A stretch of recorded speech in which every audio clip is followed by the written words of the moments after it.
Greetings and salutations, viewers. I'm StarPrincessHLC, and welcome back to Asagao Academy. When I last left off, we were still spending more time with JonTron.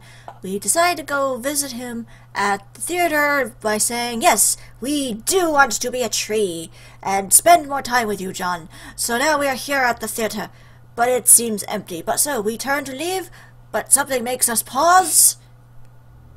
Was that a sniff? Someone was whimpering. Concerned, I stepped down towards the stage. Hello? Is anybody here? My voice echoed, bouncing off the walls backstage.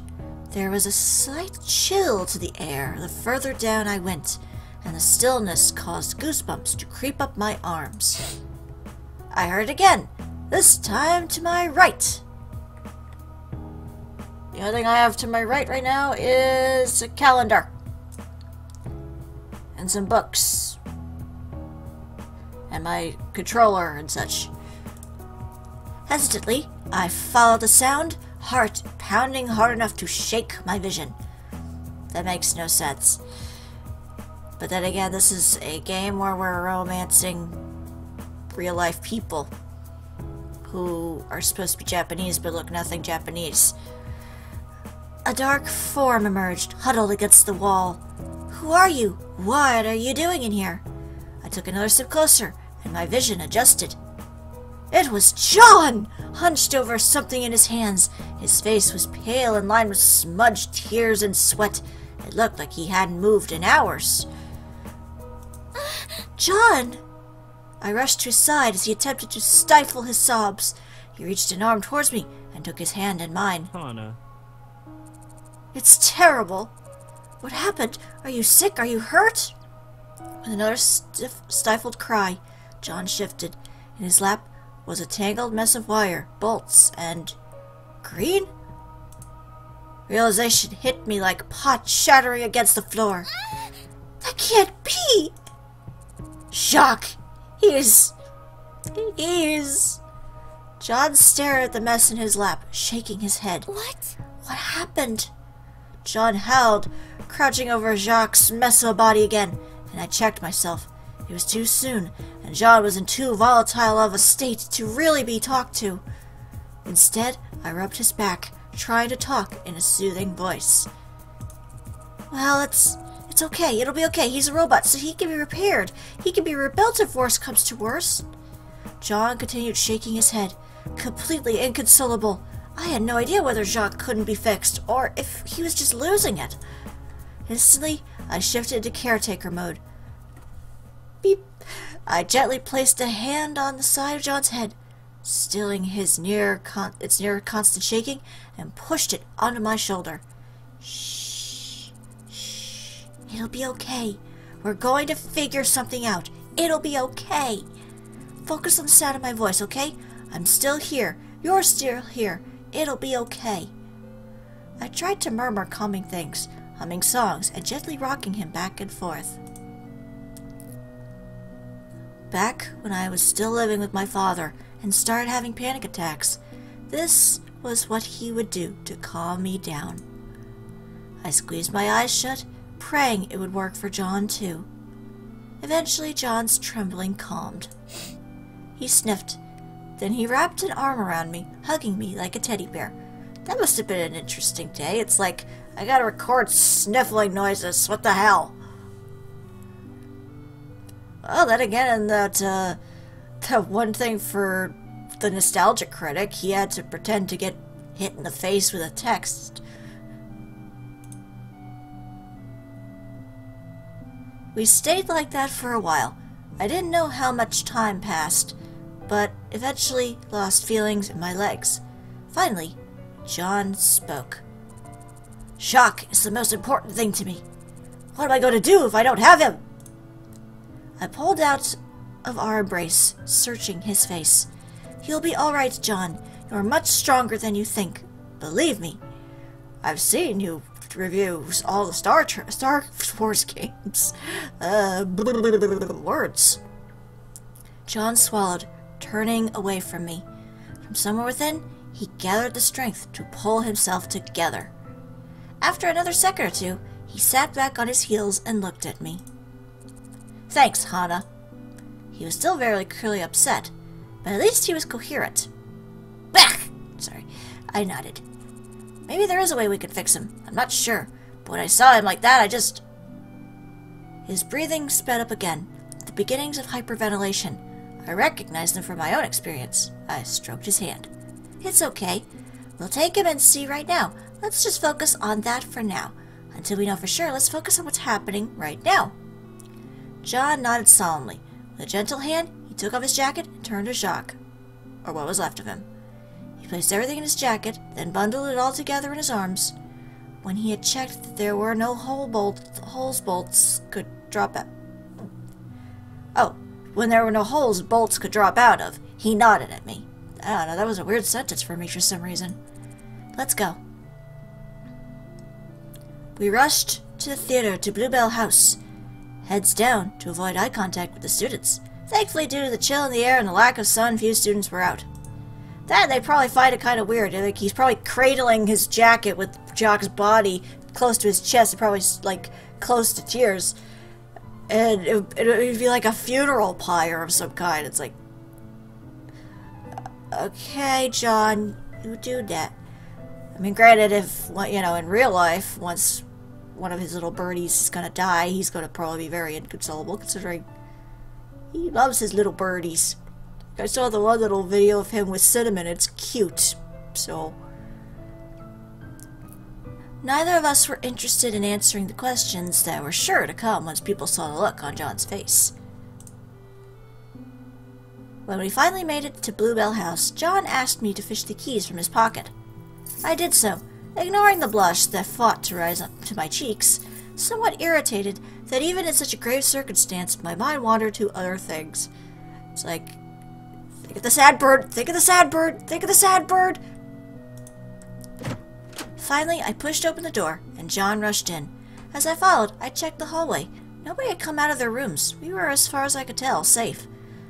Well, John went straight to his desk in the back of the room, where a small metallic contraption was attached to his computer. Seeing as it was Jock's size, I assumed that's where he slept. Or charged. I sat on the couch, trying hard not to make a sound. John was, for the moment, not utterly consumed by his grief. I was terrified that something I said or did would break the spell. And it's like, hey, you wanna go get some popcorn? Jacques loves popcorn! Okay, sorry, never mind, bye. Thankfully, PBG was nowhere to be found. More than likely, he was on the field practicing for Asagao's first games against Hatoful High. Hatoful boyfriend? Are they fighting against the pigeons? Oh dear. John placed Jacques' remains on his desk and unwrapped his jacket, moving painstakingly slow so as not to alter the positions of the wires and gears more than they already had been. Are we getting an explanation as to what happened? Was it like John was being over dramatic and just whacked him? When he finally finished, he put on his jacket without seeming to realize what he was doing. Those jackets were more like their second skins, it seems. As John paused to survey the damage, I peered over his shoulder at the tangled mess. Jacques' head and claws were still visible. Sort of. Some of his feathers were burned off, along with chips in the internal wiring. Wires were cut and edges blunted. Something that looked like a microchip had a dent in it. One of his wings was completely detached from his body. John turned to me and I hesitantly shook my head. I don't really know anything about robotics. John wiped his face with his hands, pushing his skin up towards his hairline. I know a bit, but not enough to fix this. I don't know what I'm going to do. Where did you buy him? You could probably take him back and they could fix it. Jacques was made by a monk who lives in a technological empire on a mountaintop in Tibet. Or at least he did. He's dead now. Oh. Well, that's awkward. I still get updates through this guy's grandchildren. They update the operating system for him because it was easier to figure out than how some old man managed to make both a fully functional AI and a robotic bird shell and stick the two together. I see. So they aren't going to fix him. What were we going to do? It was a question I didn't need to ask. John's head was shaking once again. Some kind of compulsive movement he must have not even realized was happening. He didn't say anything. I had never lost a pet. My father and I couldn't afford pets, not on his salary alone. But I knew a lot about grief. The echoing pain of a sudden absence. Yeah, well, I have dealt with the loss of a pet. About 5, I believe. No, 6.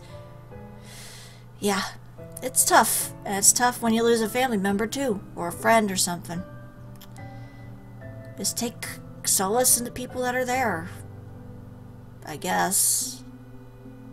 The absence of someone who was always there for you. The sudden feeling of living in a world with no safe harbor. In a world where only you could look after yourself. I laid a hand on John's shoulder. Do you want to be alone? The edges of John's lips raised in what must have counted as a smile given the circumstances. Thank you, Hana. He sat down in his desk chair and became as still as a rock. Before I left, I grabbed a blanket sitting on what I assumed was John's bunk and draped it around his shoulders. I had a feeling he'd be like that for a while. As I approached the door, John stirred from his reverie. Please don't tell anyone about this, Hana. Please? I nodded. He turned back to his desk. I crept out of the room, shutting the door gently behind me. PBG would come back from practice eventually, and he would find John there. PBG had a very calming personality. He'd be able to handle things. He'd be able to help a little, at least to keep watch over John. I wish there was more I could do. It wasn't until I was on my walk home that the full impact of what happened hit me. I was so caught up in helping John overcome his shock that I forgot that I too knew and cared for Jacques. Not as much as John, no way, but I'd grown fond of Little Bird's snark. He's not going to sass me ever again, is he? Hot tears rolled down my cheeks. I wiped my face and doubled my pace. Like John, I didn't want people to see me cry. Yeah. Of course, there was no way I could avoid Mai, not when I lived with her. I opened the door of my room, and as soon as I saw the flickering movements of Mai's gold sweater, I ducked my head. Hey, what's up? Hey, how'd the whole tree thing go? Good? I turned away, setting my bag on the floor next to my desk. Then I stood and stared at it. I hadn't really thought past getting to my room. I was just trying to get to it so I wouldn't explode in front of everybody, so I had some place to process things. Now Mai was here, and it was all I could do to hold myself together. Planning the next step had fallen to the wayside. Hana, you alright? You don't look too good. I swallowed. Yeah, standing around like a zombie wasn't a good way to get people to not worry about you.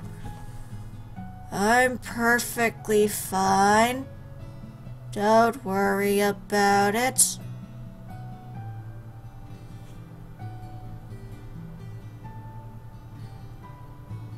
I can't do that for too long without blinking. I attempted a bright smile. Of course I am. Why wouldn't I be? My chain wobbled in the middle of my reply. Or my chin wobbled a little. Yeah, she's got a chain like attached to her backpack for when she needs to whip it out and be like a ninja, like, wah! I don't know. My chin wobbled in the middle of my reply, and the look on Mai's face told me she didn't trust me as far as she could throw a semi-truck. Yeah, she could probably throw us. Semi-truck, no. Come here. Mai sat down on my bed and patted the space next to her. I glanced from her to the door. If I wanted to, I could run to the bathroom. If I did, a stall would definitely be empty, and I could cry by myself in peace. Mai would still know something happened, but at least we wouldn't have to deal with the awkwardness that was someone crying in front of you and not knowing how to comfort them. Mai followed my gaze to the door, then slapped the bed. Sit! Okay. I immediately sat down next to her. Good girl! She turned to face me full on, and the presence of her big, empathetic eyes staring at me was uncomfortable. I grabbed Mr. Bunny. Mr. Bunny had always been there for me in times like these. He was the only one who saw me cry about things like this. I buried my face into his soft fur. Tell me what's wrong, Hana. You can't always keep things to yourself. You already do that way too much. I do not. My voice was muffled by Mr. Bunny's fur, but Mai just chuckled. Aha, sure you don't, because I can't hear you crying in your bed on bad nights. She's got a point. Or you're in a bunk bed.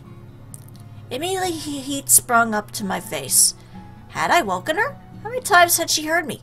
Why hadn't she said anything? I rubbed my hands together, shaking my head. My stare at me, patiently like a Buddhist monk in meditation. I sighed. But then another thought occurred to me. As sad as I was about Jacques passing, John was even more upset. Far more upset. He asked me not to tell anybody, so what was I supposed to do? It might be nice to tell Mai, but it's not really any of my business. It must be if you're heaving sighs like that. She wrapped an arm around my back, resting her head on my shoulder. Oh, no. Come on, Hannah, lay it on me. The old Meister's got you covered. She nuzzled her head into my shoulder and my heart squeezed. Well, I ran into Jean today in the theater. When I went to look for him, and at first it looked like nobody was there, but I heard a noise and I found him crouched in a corner, and I auditioned for the role, but I didn't do as well as he thought I would, and now I might not get the part. That was terrible. I winced as the lie slipped through my mouth. Maya didn't deserve dishonesty from me. But at the same time, John was a private person. He didn't trust easily.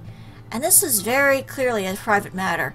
One that didn't belong with the rest of the gossip that spread daily between classroom doors. It wasn't necessarily that I thought Maya would tell people she knew, but the potential harm was far, far too great for me to cave in a moment of weakness. Even if I was sad, even if I was grieving again, even if I could use some comfort. Aw, Hannah. What a jerk! Man, what is up with that kid? He's always so rude. He spent all this time telling you were perfect for the part. Now he's going to back on his word?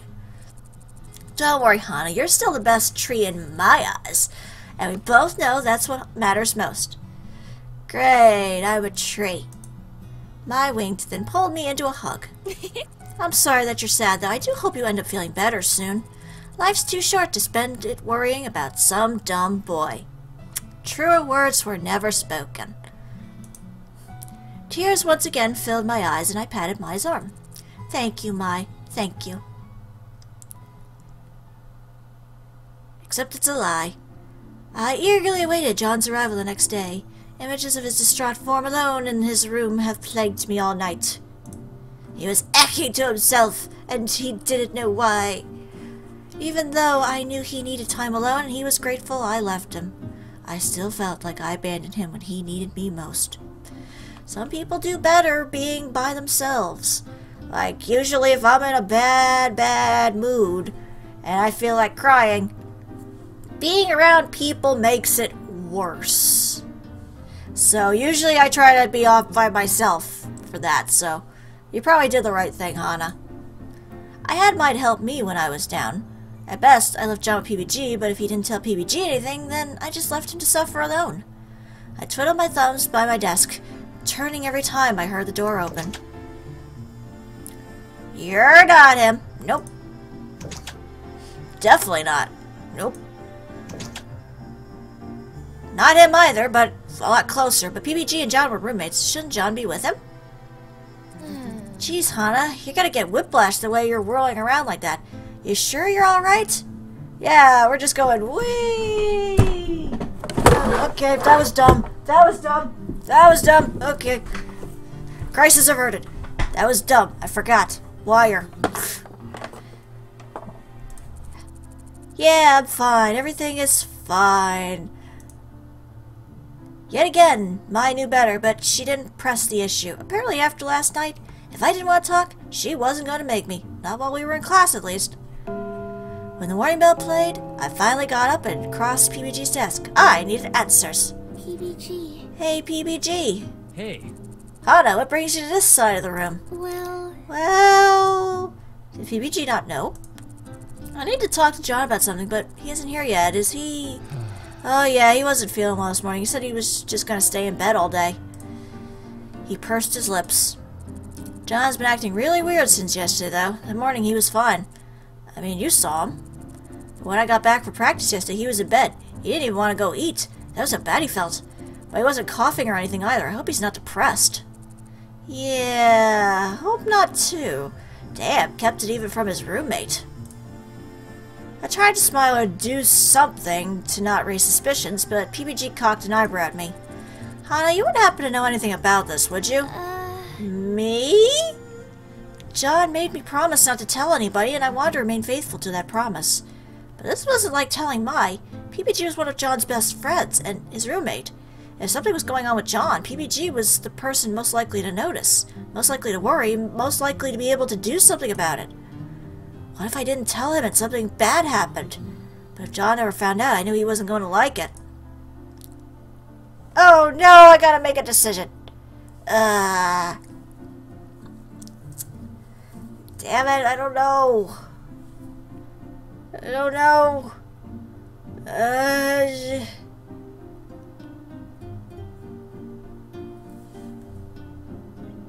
Well, I have it saved earlier, so I can always go back if I make a mistake, so...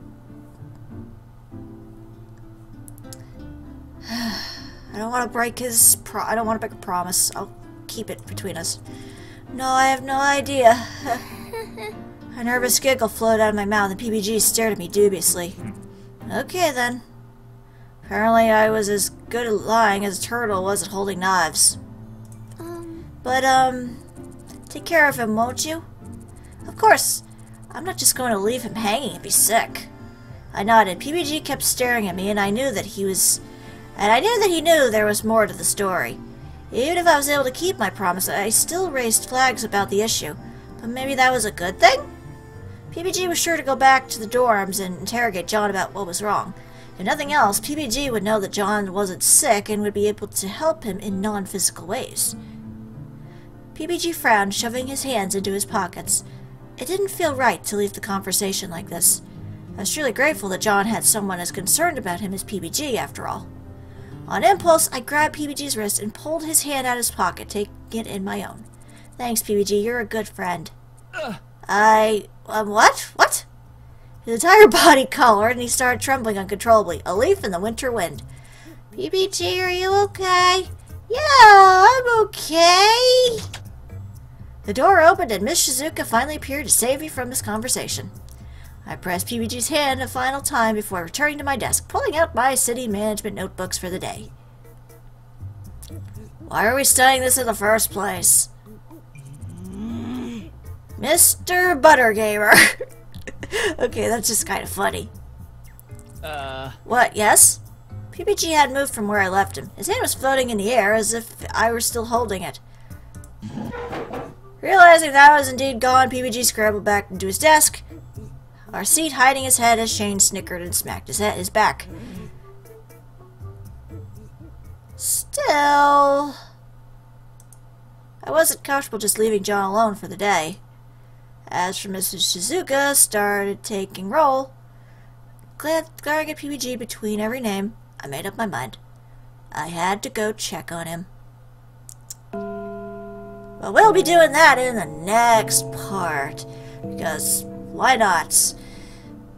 I might have to go back and just see later on if there's a difference between telling PBG and not telling PBG, so...